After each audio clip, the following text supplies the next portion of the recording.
Our top story, Gujarat is bracing for Cyclone Biparjoy, which is expected to make landfall on Thursday afternoon. 21,000 people have been evacuated from coastal districts to temporary shelters. Now, the Met Department has said the cyclone has extensive damage potential with strong wind speeds, which can go up to 150 kilometers an hour, can damage crops, houses, roads and flood escape routes. A dozen teams each from the national and state disaster forces have been deployed and arrangements have been made for shelter and for food. Well, let's go across to NDTV Sohit now, who joins us from one such shelter, which is in a school there in Mandvi. Sohit, tell us what it's like over there, and also, all these arrangements are being made by the local authorities. Today, Home Minister Amit Shah also held a meeting. That's right, Gargi. In fact, I am present in one such place. This is the Pipli school in Mandvi. Now here 300 people have been kept. They all are fishermen living near the coast, and they have been called and kept over here. There are women, there are children who have been kept, and all arrangements are being made. Now remember that these schools are shut at the moment, and these schools are now being used as temporary cyclone shelter. So there are also here, there are people who have been kept, there are women who are kept. In fact, there are small children also who are sleeping over here. And this is how they have been kept in several other places. Now, since the school is closed and shut, it is now being used as a temporary shelter. And even the school authorities, be it the principal, be it the teacher, they have been asked to be present over here, and even they are present. आप लोगों को ये जो लाए हैं, इनको कब लाया गया? आप यहाँ के सरपंच हैं, आपने बताया, तो कब लाया गया, क्या कुछ कहा के लाया गया, और इनके लिए क्या कुछ यहाँ पर आप लोग कर रहे हैं? जीवन जरूरियात जो भी सामान है उनके लिए पूरी व्यवस्था की गई है यहाँ पे, और 4 बजे यहाँ पे लाया गया है। 4 बजे लाया गया। तो लाने के लिए क्या कुछ कहा गया? क्या ये आने को तैयार थे? ये कहाँ से आए हैं और इनका घर कहाँ पे था सर? मोढवा गाँव से आए हैं, और ये इनको भी मालूम है कि अभी परिस्थिति ऐसी हो गई है तो आना ही पड़ेगा, तो ये लोग भी आने के लिए रेडी थे, और तंत्र द्वारा गाड़ियों से यहाँ पे लाया गया है इन लोगों को। अच्छा, और सर यहाँ पर कितने लोग हैं इन टोटल? आप यहीं इस स्कूल से ही हैं, आप यहाँ के प्रिंसिपल हैं, आपने बताया, तो कितने लोग हैं? उनके लिए क्या कुछ कि एक ही जगह पे रखा गया, अलग अलग जगह पे रखा गया है? छोटे बच्चे हैं, महिलाएं हैं, तो क्या कुछ किया है आप लोग ने यहाँ पर? जी, यहाँ पर हमारी जो एक प्राइमरी स्कूल है और एक माध्यमिक स्कूल है, वहाँ पर दोनों जगह माध्यमिक स्कूल में महिलाओं को रखा गया है, प्राइमरी स्कूल में महिला और पुरुष दोनों को रखा गया है। उसके बाद तंत्र की वजह से फूड पैकेट्स की व्यवस्था है। यहाँ पर जो सरपंच है, उप सरपंच है, ग्राम पंचायत के जो सभी सभ्य हैं, सभी 7 बजे से यहाँ पर मौजूद हैं, और उनके द्वारा यहाँ पर खाने पीने की सभी तैयारी है। तो मुझे बताओ, आप लोगों को क्या एज ए ड्यूटी यहाँ पे रुकने कहा गया? क्या सरकार का क्या आदेश? जी, हमारे जो डीपीओ सर है, उनका आदेश के अनुसार हमारी यहाँ पर जब तक ये व्यवस्था है साइक्लोन की, तब तक हमारी सभी शिक्षकों को ऑन ड्यूटी है। So the teachers have been asked to be present on duty, and as you see, arrangements are being made over here, Gargi. In fact, nearby there are food packets that are also being made, and these are senior citizens, there are small children, as you saw. All of them have been kept in 2 primary as well as secondary section. There are divisions also being made. If there are only women, they have been kept in the secondary section, and if there are men and women, they have been kept in the primary section. And this is how they are being prepared ahead of the cyclone. In fact, we also tried to go near the beach, but there are police that are present at approximately 1 to 1.5 kilometers away. There are barricades so that no one can cross over there. So yes, arrangements have been made on ground before the cyclone actually hits the coast. So this is the arrangement that is being done, and we are present in one of such temporary relief center where people who are staying near the coast have been kept. All right, Sohit, do stay safe. No need to, try anything daring given the situation, and a very challenging time for authorities. Good to see everyone really stepping up, even the authorities at the school there. Thanks for that report, Sohit. But why have we been seeing more cyclones and oceanic storms in recent years? That's something that has been remarked on. Now, a warmer Arabian Sea is said to be behind this rising frequency of severe cyclones. Divya has the details. the heating of the Arabian Sea causing more frequent cyclones is the question. When we take into account the kind of cyclones we've seen, the Arabian Sea is hotter than usual when it comes to the Arabian Sea. Usually cyclones come about in the Bay of Bengal, which is warmer than the Arabian Sea. But cyclones in the Bay of Bengal impact the monsoon positively. But on the other hand, we have frequency of cyclones that are increasing when it comes to the Arabian Sea, and the maximum sea surface temperature does not exceed 32 degrees anywhere in the world, and now we're seeing that the temperature is reaching 31 degrees in the Arabian Sea, which is why the very severe cyclone has intensified. It did intensify into that extremely severe cyclone due to the increase in the heat potential that led to the intensification of the storm, which has been traveling at sea for a week. When we take into account this year, there's already been one cyclone in the Arabian Sea. Last year there were none in the Arabian Sea, but in 2021 there were two. So was the case in 2020, and in 2019 we had as many as 9 storms in all, of which 6 were in the Arabian Sea and only 3 in the Bay of Bengal. In other news now, a massive fire broke out at the Satpura Bhavan in Bhopal on Monday afternoon. It was finally brought under control after 15 hours. Critical records housed within the building were burnt to ashes. But while the opposition Congress in the state has alleged corruption and foul play, the more shocking story is that an advanced firefighting engine with a hydraulic lift could not be used even though it was acquired 8 months ago. This because clearances were still not through. Anurag with the details. A massive fire has gutted 4 floors of the multi-storied Satpura Bhavan in Bhopal. The fire that broke out in Satpura Bhavan in the MP capital on Monday was finally doused after 15 hours of efforts involving Army, Police, Fire Brigade, Municipal Corporation, CISF, Airport Authority teams. Files from Tribal Welfare to Health Department gutted. Chief Minister Shivraj Singh Chauhan has ordered an investigation into the incident. Congress leaders reached Satpura Bhavan with leader of opposition Dr. Govind Singh, but police stopped them. Party alleged that the government is hiding something. आग लगनी थी नहीं है भाई, आग तो लगाई जाती है। जो घोटाला पूरे प्रदेश पर 3.5 लाख करोड़ का कर्जा ला दिया, विकास दिख नहीं रहा, तो आखिर वो घोटालों को दबाने के लिए सरकार इस तरह का षड्यंत्र रची है। BJP refuted the allegations.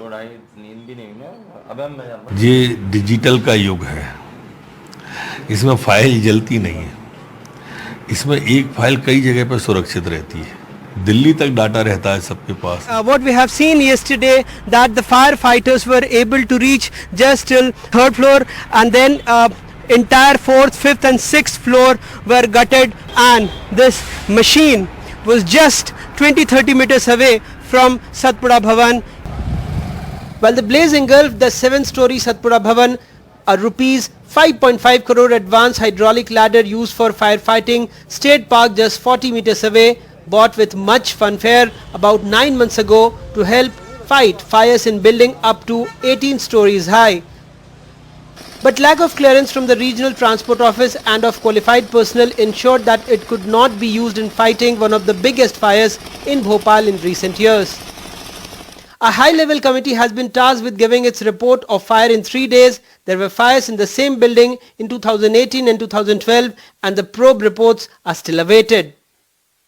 No smoke detector, no fire system, no fire audit. Result, massive fire in Satpura building and more than 12,000 important government files gutted in this fire.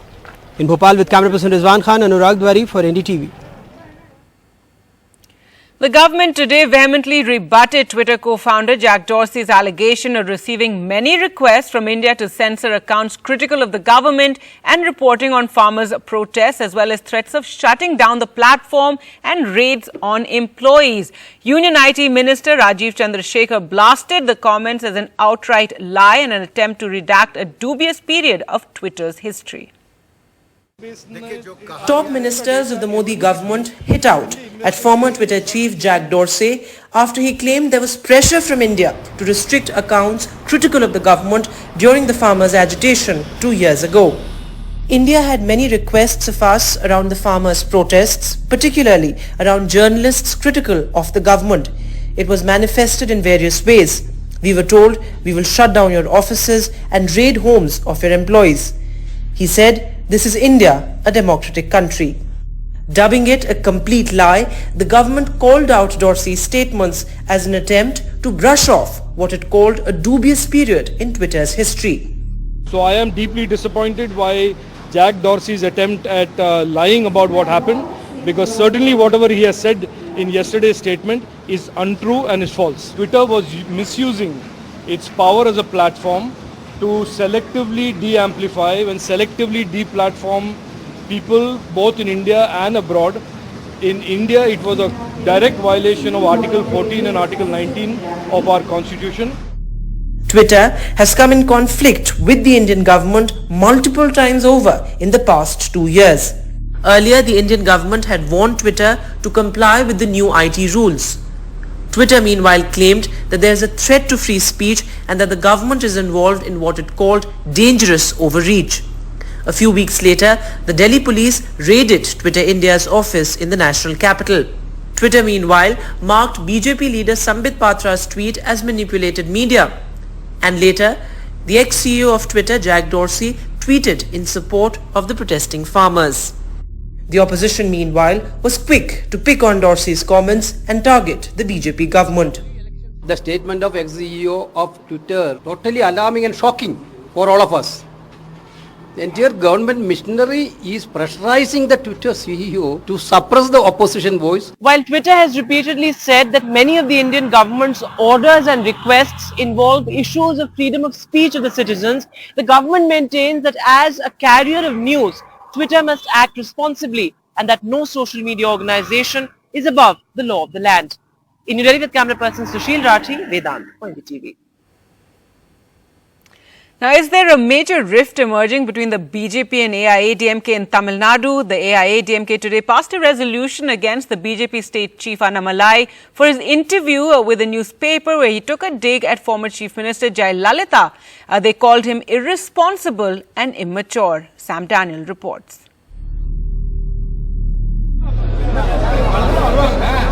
The AIADMK today passed a resolution calling state BJP chief Annamalai irresponsible, immature and motivated, and has demanded that the former IPS officer should be reined in by the central leadership. The AIADMK has already threatened to break the already strained ties with the BJP over a tacit remark by Annamalai that Jayalalitha was convicted in a corruption case. இதயம் புரட்சி தலைவி அம்மா அவர்களை பொதுவெளியில் எந்தவிதமான அரசியல் அனுபவமும் முதிர்ச்சியும் ஆற்ற பாரதிய ஜனதா கட்சியுடைய மாநில தலைவர் திரு அண்ணாமலை அவர்கள் திட்டமிட்டு உள்நோக்கத்துடன் பொறுப்பற்ற முறையில் பேட்டி அளித்ததற்கு அனைத்து இந்திய அண்ணா திராவிட முன்னேற்ற கழகத்தின் சார்பில் கடும் கண்டனத்தை தெரிவித்துக் கொள்கின்றோம். Annamalai's reference is factually incorrect. Though a lower court had convicted Jayalalitha, the prime accused in the disproportionate assets case, the Karnataka High Court had given her relief, and she died before the Supreme Court ruling that convicted her friend Sasikala and few others. And no former Chief Minister was convicted in Tamil Nadu, as Annamalai suggests. The BJP has just 4 MLAs in the 234th member house, but is punching above its weight, trying to take on the role of the main opposition in the state, even as the AIADMK was battling an internal power struggle between leaders EPS and OPS. The recent installation of Sengol in the new parliament was an independent attempt by the BJP to capture the hearts and minds of the Tamil electorate. The AIADMK has lost all 4 elections it fought along with the BJP after Jayalalitha's death, including Lok Sabha and Assembly polls. Many in the AIADMK look at the National Party as a liability. In the recent Erode East by-poll, the two parties did not even campaign together. Any party, for that matter, should have the right and should have the backbone to contest alone. But alliance, will it survive the 2024 elections? The elections are almost a year from now. So anything may happen in 1 year. With a negligible presence in the state, the BJP cannot hope to win seats in Tamil Nadu without an alliance. The AIADMK is a divided house after the expulsion of Sasikala and OPS, and both sides in that sense require each other to face the formidable DMK alliance. Call it posturing or heading for a breakup. It's bad publicity for the BJP after the recent Karnataka debacle. In Chennai with Suresh, Sam Daniel, for NDTV. Panchayat polls in a state are seen as a bellwether elections for forthcoming elections, and both the Trinamool and BJP are going all out in West Bengal amidst apprehension over poll-related violence there. And with the big 2024 Lok Sabha elections next year, both the Trinamool and BJP are making it a show of strength. Today, the High Court, however, refused to extend time for filing nomination as asked for by the BJP, but it did ask for central forces to be deployed. Violence in Bengal's South 24 Parganas district ahead of the crucial panchayat polls in the state. The violence started after opposition parties accused the ruling TMC of not letting its candidates file nominations, a charge also levelled by the BJP. The police had to resort to tear gas and a lathi charge to control the situation in Bhangor. This as the Calcutta High Court today refused to extend the deadline for nominations, part of the BJP's plea asking for free and fair elections. However, importantly, the court ordered deployment of central forces in sensitive areas, even for the panchayat polls. Bengal का police किस तरीके से partisan system में काम कर रहा है, ये तो ऑलरेडी साबित हो गया. इसलिए गांव पंचायत चुनाव निष्पक्ष कराने के लिए सेंट्रल फोर्स और कोर्ट का मॉनिटरिंग ये वेरी एसेंशियल है. स्टेट इलेक्शन कमीशन को टीएमसी ने अपने फ्रंटल ऑर्गेनाइजेशन बना दिया, इसलिए वहां से कुछ रिलीफ बंगाल की डेमोक्रेसी में मिलने वाला नहीं है. If it is found that the entire state is in a state of war or in a state of violence, then the entire state will be deployed with paramilitary forces and it will remain until the end of the counting. The entire cost will be borne by the central exchequer, not the state exchequer. Because the central forces point, that was decided on 9th. 9th, the High Court has said already that the central forces, regarding the central forces, that has been decided on 9th itself. There is no requirement to argue. The High Court has done it. Therefore, I could not able to make this point since it has been decided. In the 2018 panchayat polls, the TMC won a massive majority and the BJP came second. But a huge number of seats went uncontested. The BJP's gain in the panchayat polls also reflected in the Lok Sabha poll results a year later, where the BJP won 18 out of the 42 Lok Sabha seats in the state. This time, the BJP has set a target of 35 parliamentary seats. And a good showing in the panchayat polls will be a confidence booster for the party.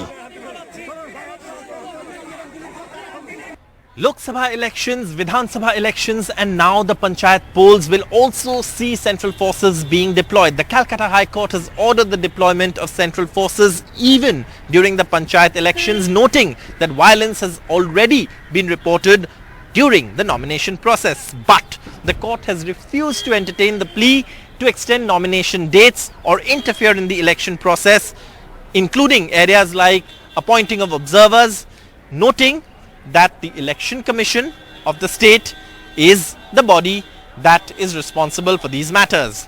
With camera person G.D. Shankar in Kolkata, Saurabh Gupta, NDTV. Now, the big news in the United States, Donald Trump, former president, is due to appear in a court in Florida to face charges of mishandling sensitive documents after he left the White House. He'll face 37 criminal charges related to his handling of classified documents at his Florida Mar-a-Lago resort. Trump, who is the first former U.S. president to have faced federal charges, may be taken into custody before he is arraigned. Well, to talk more about this, joining us now is Voice of America correspondent Celia Mendoza from the courthouse in Miami. Thanks so much for speaking to us. First, tell us what it's like over there. Huge crowds expected, security in place, and also what will happen after Trump appears. Right now we have hundreds of people that are showing up on the surroundings of the court. We have people in favor of the former president, but also those that are not too happy that he's getting going through this process without being in jail. So we have pro-Trump supporters that came early in the morning, and they're facing with the other groups. As you mentioned, the police has been on alert since it was announced that he was coming today at 3 p.m. local time. One of the main focus is any sort of violence that could actually erupt during the next few hours. However, the police as well as the mayor of Miami do not want to repeat what has been done in places like New York City, where the people have been kept in one side and others in the other side of the location. So we have seen them facing, screaming to one another, and that is the scene that is being repeated itself throughout the day. However, they have alerted the whole police force of Miami-Dade. They are working to try to secure the area, but also it is important to note that the court has everything ready for the former president to come into the court underground. They will park his vehicle. He walked through this area between two of the buildings at the federal complex. The 13th floor is where he will be indicted.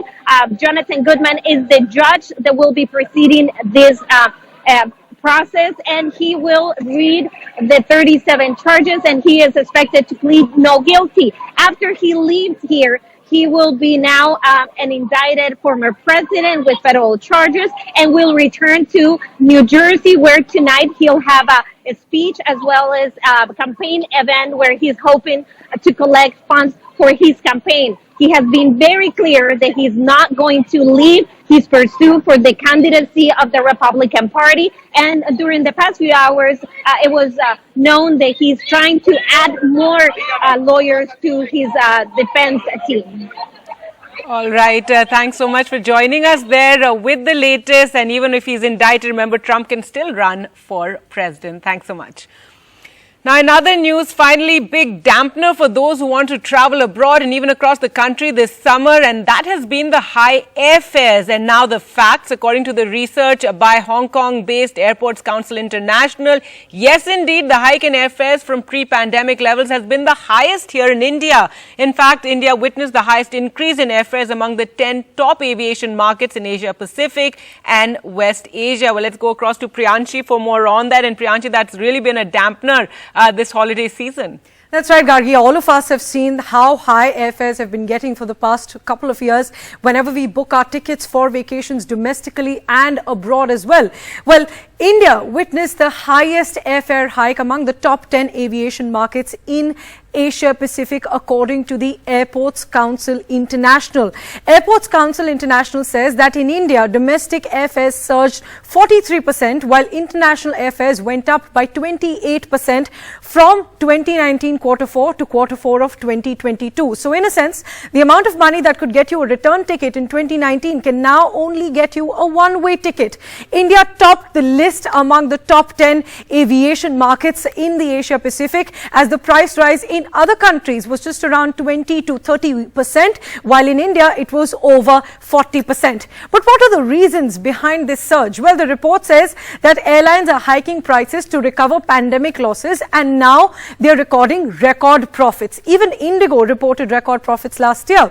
It also says that fuel prices rose 76% in this period, and inflation and overall consumer price index among these countries rose 10% on an average, and these two were the primary reasons behind the surge. ACI also said that these excessive airfares threaten the industry's long-term recovery and may reduce the demand for air travel. So they have asked airlines to have fair pricing. Well, in India, another reason is that domestic fares started rising from September 2022, when the government removed caps that were imposed in 2020 during the pandemic. Another reason, of course, has been a major airline, Go First, not not operating flights anymore. Well, last week, the Ministry of Civil Aviation intervened. The Minister of Civil Aviation, Mr. Sindhya, met airline leaders to ask them to monitor the hike and to have fair pricing on most routes. And ever since, we've seen that the fares on popular routes have cooled since then. So if you book a one-way Delhi to Mumbai flight a day before now, it will cost you around 15,000 rupees, which is 18% lower than it was on the 1st of June. So on an average, airfares for popular domestic routes have in fact fallen by around 25 to 30% after the government intervened from June 1st to now, but they're still higher than the pre-pandemic year. Gargi.